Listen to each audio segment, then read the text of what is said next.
men do not receive empathy from their partners in many scenarios. And so I did a survey. I have hundreds of guys in my groups too. And so I did a survey with my men. I'm like, maybe this is incorrect. Maybe the ladies really are empathy monsters. Maybe they're just brilliant at it. Let's check and see. And so I asked 3 questions. I said, do your feelings matter to you? And they said, yes. I said, do you feel like your feelings matter to her? And all of them said no, except for 3 guys, but 2 of them were in the first 2 weeks of their relationship and they both failed. And 1 guy was in denial about his relationship and they got divorced. So I'm still at 100% if I look at this. No empathy for 100 guys. I stopped the survey at 100.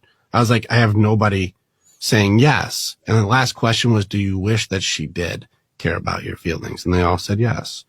And so if women are really showing empathy for men, that's a very different thing. Now they mix up empathy and well-being. Like, well, I took care of his, dishes, or I packed his lunch, or his laundry was done. I'm like, which one of those is a feeling? I'm like, those aren't feelings, and like, well, he needs to be the rock for my relationship. Tim needs to be the rock.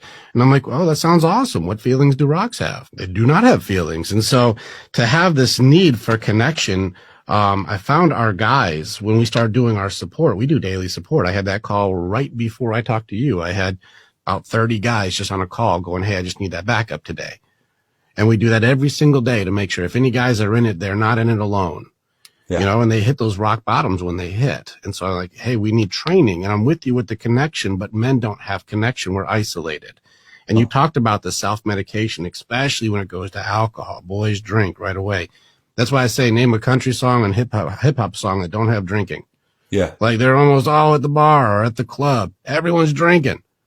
And I'm like, we drink to meet the girl. We drink when we lose the girl. We're always drinking. And I'm like, every coping mechanism says distract yourself through alcohol. No wonder so many people go right to the bottle. And so the isolation and the need for distraction when you do not have connection seems like without mentors, support, or belonging, it goes right to distraction from the reality. And then we're judged for that too. You're not empathized. You're not going, man, my guy just got hurt. Man, his heart just got broken. Oh, damn, that dude got blasted. He lost his business, his wife. He lost his kids. He doesn't get to see them now every other fucking weekend. And he was the guy who took care of everything. He didn't cheat. He was a good dude and just lost everything. Like, yeah, well, he'll bounce on his feet, figure it out. No, everything that guy lives for was just taken away. He's supposed to just what? Pull his bootstraps up. He's got no support. And so our guys come in and they're going to go, man, I got to bounce this off of somebody. Nobody gives a fuck. And you go like, damn, Tim, I fucking see you, bro. I'm in this with you. How can I serve and how can I be of service? Dude, I see you. It's not about me. It's about you today. Let's have your day.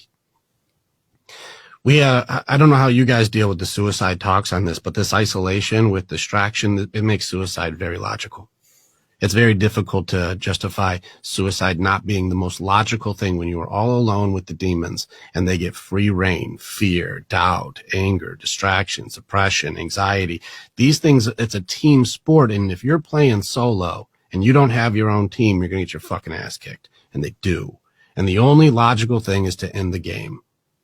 And so I don't know how you guys have dealt with this, but we have found that I used to have to take those. I'm the only one qualified in our group to take those calls. And so I had to take those calls to be almost every week.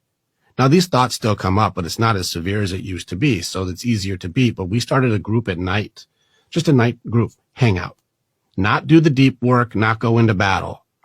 Just you belong. And the guys who would be in the middle of the night drinking Jack Daniels next to a fucking gun, like those guys now had a place where like, I do want to hear what you have to say, man. And you are important to me. And I value you being here.